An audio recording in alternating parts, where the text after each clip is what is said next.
Here I am to worship, here I am to bow down, here I am to say that you're my God. You're altogether lovely, altogether worthy. 할렐루야. 오늘도 말씀과 동행한 하루에 나오신 여러분들 축복하고 환영합니다. 7월 1도 이제 새로 시작했는데요. 오늘도 말씀과 동행하며 하루를 하나님께 영광을 돌리며 살아가는 저와 여러분이 되었으면 합니다. 함께 기도로 예배를 시작하겠습니다. 하나님 감사합니다. 오늘 아침에도 주님께서 부르셨사오니 이 아침에 주님을 찾고 구하는 모든 당신의 자녀들이 하나님의 뜻을 알고 하나님의 자녀로서 살아갈 수 있도록 인도하여 주시옵소서. 예수님의 이름으로 감사하며 기도드립니다. 아멘. 우리 함께 찬양하며 주의 이름을 높여드리십시다.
말씀은 출애굽기 33장 1절에서 11절에 있는 말씀입니다.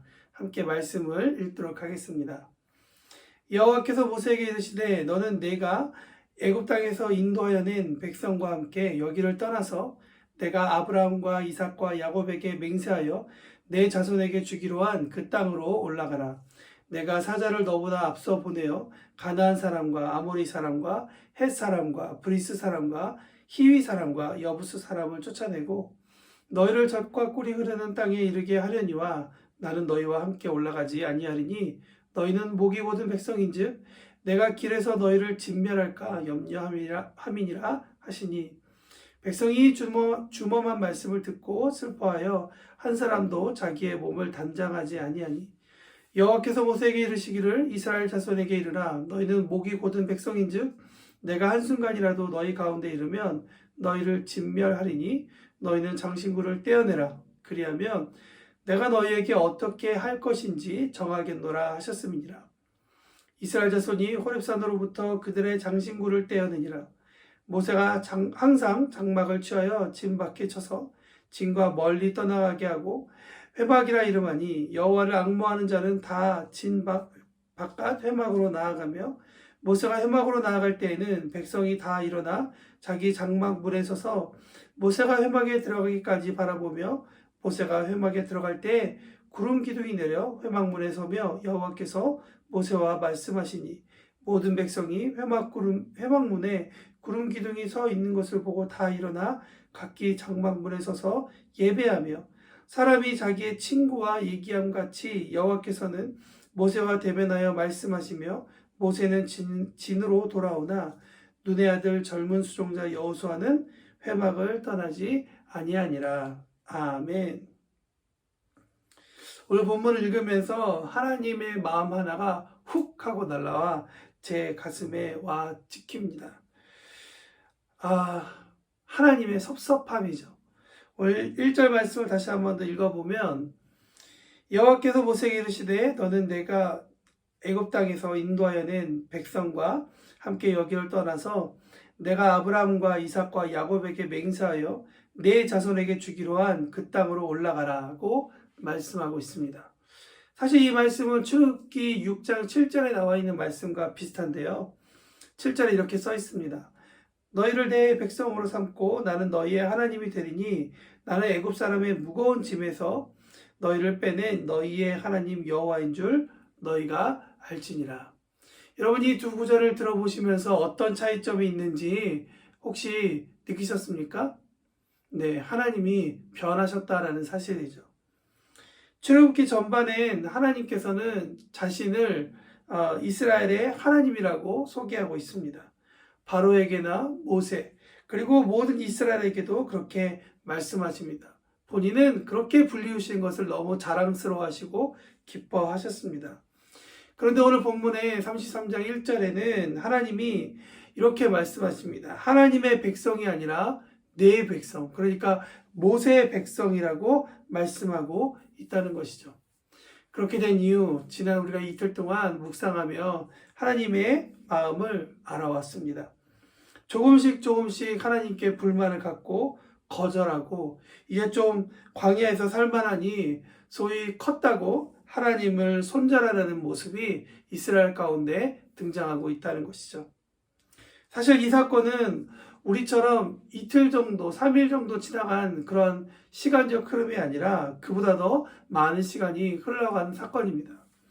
모세가 시내산에서 하나님을 만나 십계명도 받고 성막에 대한 자세한 설명도 듣고 규례도 받으면서 그것에 대한 설명을 쭉 듣는 시간 동안 출애굽기 32장 1절에 보면 모세가 산에서 내려옴이 더림을 백성들이 보았다. 그리고 그 보험을 통하여서 이 백성들의 마음이 참 무언가 불안해하는 모습을 성경은 이야기하고 있다는 것이죠. 32장 1절에 더디다라는 단어는 천천해진다라는 그런 의미도 있지만 이 언어상 의미로 보면 마음이 건조해졌다라는 의미도 또한 가지고 있다는 것이죠. 그러니까 뒤로 미루어서 연기하는 것, 뭔가 늦추는 것에 대한 의미는 무엇이냐면 큰 기대를 갖고 있었는데 모세가 빨리 내려오지 않고 시간이 지체됨으로 인해 크게 실망했다라고 우리가 이해할 수도 있을 것 같습니다. 신명기 9장에 보면 모세는 시내산, 그러니까 이 호렙산에 올라간 지 40일이나 되었습니다. 그러니까 이 40일 동안 하나님의 음성을 듣고 있었다는 것이죠. 물론 이스라엘 백성도 그 시내산 가득 하나님의 영광이 가득 찬 모습을 보고 그곳에 하나님이 계시다고 알고 있었습니다. 그들은 이미 홍해를 건너왔고 광야에서 여러 가지 사건을 겪는 동안 하나님의 크심에 대해서 그 누구보다도 잘 알고 있었던 사람들이 바로 이스라엘 사람들이라는 것이죠. 그런데 자신이 생각한 시간에 하나님의 반응이 없자 누가 먼저라고 할 것 없이 자신의 뜻대로 행동하는 모습을 우리는 계속 묵상해 왔습니다. 분명히 하나님께서 존재하시는 것은 알겠는데 40일간 눈에 보이는 하나님의 메신저가 보이지 않자 이 이스라엘 백성들은 광야를 정말 두려워하고 있음을 우리는 다시 한번 더 본문을 통해 알게 된다는 것이죠. 울타리가 처 있었는데 그 처 있던 울타리가 안 보이는 것까지 느끼자 정말 그들의 마음은 어떤 선택을 하게 되었느냐, 그 마음을 둘 신을 다시 찾고 거기에 하나님이 있다고 예배하는 그런 모습이라는 것이죠. 여러분, 이러한 상황을 하나님께서 보고 계셨고 또 보고 계신다고 여러분 상상해 보십시오. 그렇게 한번 어저께도 그렇게 묵상해 보셨을 텐데요. 하나님의 마음은 어떠셨겠습니까? 저희 두 딸이 지금보다 한참 어릴 때 있었던 일입니다. 저녁에 퇴근해서 집에 와서 정말 아이들과 열심히 놀아주던 때가 있습니다. 말도 태워주고 비행기도 태워주고 정말 땀을 삐질삐질 흘리면서 아이들을 그렇게 케어했었죠. 잘 때가 되어서 같이 자자고 아이들한테 이야기했더니 아이들은 엄마한테 가서 자겠다고 이야기를 합니다. 그래서 안 된다고 제가 껴안으니까 두 딸이 정말 깜짝 놀라 행동을 합니다. 제가 꽉 껴안으니까 그 자리에서 소리를 치면서 우는 것이었죠. 서럽게 울던 기억이 납니다. 결국 엄마에게로 보냈습니다. 상황이 이해가 돼서 아이들을 보내긴 했지만 제 마음 가운데 약간 섭섭한 마음이 있었습니다. 지금도 몇 년이 지났지만 그 사건이 기억나는 것을 보면 제 마음의 섭섭함은 여전히 자리하고 있는 것 같습니다.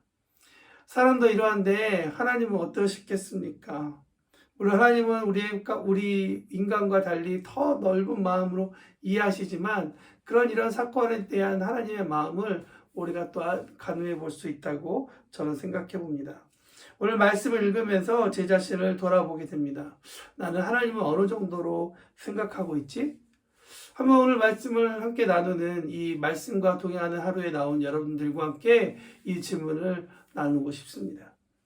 우리는 하나님을 어느 정도로 생각하고 있는지, 하나님 자체가 좋은 사람들인지, 아니면 소원을 들어주는 기계 정도로 생각하는지, 아니면 지혜를 깨닫고 배움의 깊이를 더하기 위해 부리는 그런 요술 사전 정도로 생각하고 있는지, 하나님께 여러분은 어떤 의미를 가지게 됩니까?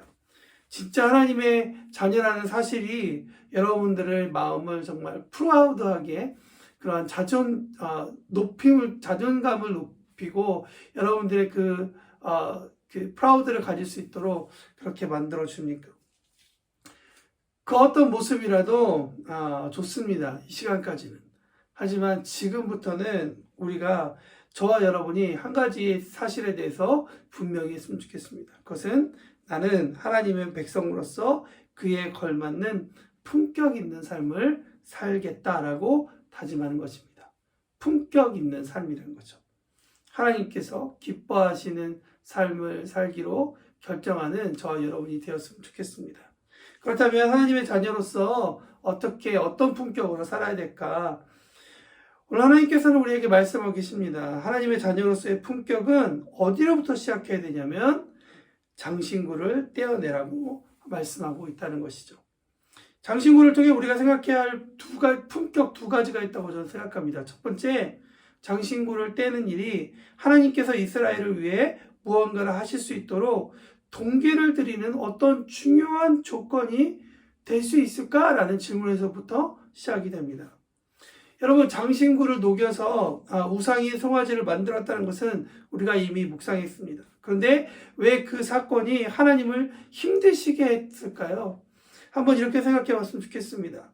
꽃은 어떤 사람이 보지 않든 상관없이 씨앗이 땅을 덮으면 그 사명대로 과정을 거쳐서 원래 모양대로 피어나게 됩니다. 그 피어남을 통하여서 창조주께 영광을 돌리게 된다는 것이죠. 사람에게는 재능과 같은 사람에게 있는 재주와 재능 같은 논리도 이 과정 가운데서 본다면 재주와 재능이 잘 쓰여짐을 통해 그 사람을 만드신 창조주께 영광이 되는 것, 그것이 사람이 살아가는 목적이 될 것입니다. 예술의 재능을 주신 이에게는 예술로, 또한 논리나 철학의 재능을 주신 이는 구조와 정리함을 통해 여러 가지 그렇게 자신의 재주와 재능대로 행동함으로써 창조주 하나님께 영광을 돌리는 것, 그것이 우리의 해야 할 일이라고 저는 믿습니다. 아론을 포함한 이스라엘에게도 광야 한복판에서 수달의 가죽을 구해와서 일을 할 정도로 성막을 짓고 디테일하게 조각하도록 하나님께서 재능과 재주를 주셨다면 그들이 성막을 짓는 일, 그리고 그 안에 채워질 도구들을 하나둘 만들고 또한 그것들이 왜 필요한지, 왜 어떤 이유로 그것들이 있어야 하는지를 교육함을 통하여서, 그리고 또 그것을 지킴을 통해 하나님께 영광을 돌리는 것이 이스라엘이 해야 할 일이라는 것이죠. 하나님을 위해, 그런데 하나님을 위해 조각하는 일에 쓰여져야 할 재능과 재주가 우상을 만들었으니 하나님께서 어떤 기분 어떠셨겠습니까? 그럼 두 번째, 장신구란 무엇을 의미하는가를 한번 생각해 보면 좋겠습니다. 장신구는, 여러분, 장신구로 이쁘게 겉모양을 꾸몄지만 누구를 위한 꾸밈인지를 생각해 보는 저와 여러분이 되었으면 좋겠습니다. 예쁘게 꾸몄는데 평가해 줄 사람도 없고 볼 사람도 없고, 그렇다 그러면 그것은 무슨 의미가 있을까요? 하나님께 이뻐 보이기 위함인지 아니면 나의 만족함을 위함인지를 한번 우리가 생각해 보면 좋겠습니다. 애굽에서 받아왔든 아니면 광야에서 이들이 이런저런 모양으로 장신구를 만들었든 만든 그 동기와 재능, 재주가 자신을 위한 일이라면 그 장신구를 떼는 일이 하나님의 자녀로서의 품격으로 살아가는 첫 번째 일이라고 성경은 이야기합니다. 혹시 가락지가 장신구 안에 들어간다 그러면 저는 누가복음 15장 말씀을 다시 한번 더 떠오르게 됩니다. 가락지는 자신의 권위를 뜻하는 것이죠. 돌아온 아들에게 가락지를 끼워주며 그 아들의 권위를 다시 세워주는 아버지의 모습을 우리가 기억해 본다면, 이 장신구를 통하여서 하나님께서 우리에게 주시는 메시지는 무엇일까요? 11절 마지막에는 그 장신구를 뗀 한 사람의 이름이 등장한다는 것이죠. 다 같이 한번 읽어보겠습니다. 사람이 자기의 친구와 이야기함과 같이 여호와께서는 모세와 대면하여 말씀하시며 모세는 진으로 돌아오나 눈의 아들 젊은 수종자 여호수아는 회막을 떠나지 아니하니라. 자신의 권위를 아무데나 내려놓는 것이 아니라 하나님께, 그분께 내어드린 사람이 바로 여호수아라는 것이죠. 그가 회막을 떠나지 않았다는 말은 하나님께서 계시는 회막을 그가 제거하지 않았다라고도 우리가 이해해도 될 것 같습니다. 무엇입니까? 늘 마음에 품었다는 것이죠. 하나님의 임재를 가장 갈구했던 것이 바로 여호수아의 모습이라고 우리는 볼 수 있다는 것이죠. 장신구를 우리의 몸에 거는 것으로 끝나는 것이 아니라 하나님의 임재를 우리가 걸고 끼고 우리가 하나님의 임재 가운데 더 나아가야 되는 것을 우리에게 도전하고 있다고 저는 생각합니다. 오늘 말씀을 마치면서 두 가지 정도 생각해 봤으면 좋겠습니다. 첫 번째, 나에게 주신 달란트로 하나님을 찬양하고 높이는 사람이 되었으면 좋겠다. 저와 여러분의 달란트는 분명 그 일을 위해서 하나님께서 주셨다고 믿습니다. 두 번째, 장신구, 그러니까 나의 권위, 내 재능과 재주를 우리 몸에 달고서 뽐내는 삶이 아니라 하나님의 임재를 달고 하나님의 임재를 옷 입는 것에 우리의 즐거움이 더했으면 좋겠습니다. 이 두 가지의 다짐이 우리의 기도의 제목이 되고 오늘 하루를 살아갈 때 하나님께서 혹시나 우리 가운데 스스로 높아져 있는 교만과 또한 우리 스스로 하나님 없이도 살으려고 했었던 우리의 그런 연약한 모습 가운데 하나님으로부터 하나님의 진노가 돌이켜지고 하나님의 마음이 다시 한번 우리 안에 풀어져서 우리와 하나님과의 관계가 새로워지는 그런 아침이 되리라 믿습니다. 한 가지 기도 제목을 부탁드리면 우리의 삶이 그러한 달란트와 또한 우리의 권위가 하나님 앞에서 회복될 뿐만 아니라 두 번째로 우리 청년교회를 위해서도 함께 기도해 주십시오. 6, 8월 달 단기 선교를 준비하고 있는데요. 이 준비되는 과정을 통해 우리가 선교사임을 깨닫고 또한 우리가 선교사로서 어떤 삶을 살아야 될지를 고민하고 또한 그렇게 사역을 해보는 그런 시간을 가지려고 합니다. 그러나 코로나 시대에 쉽지 않은 환경입니다.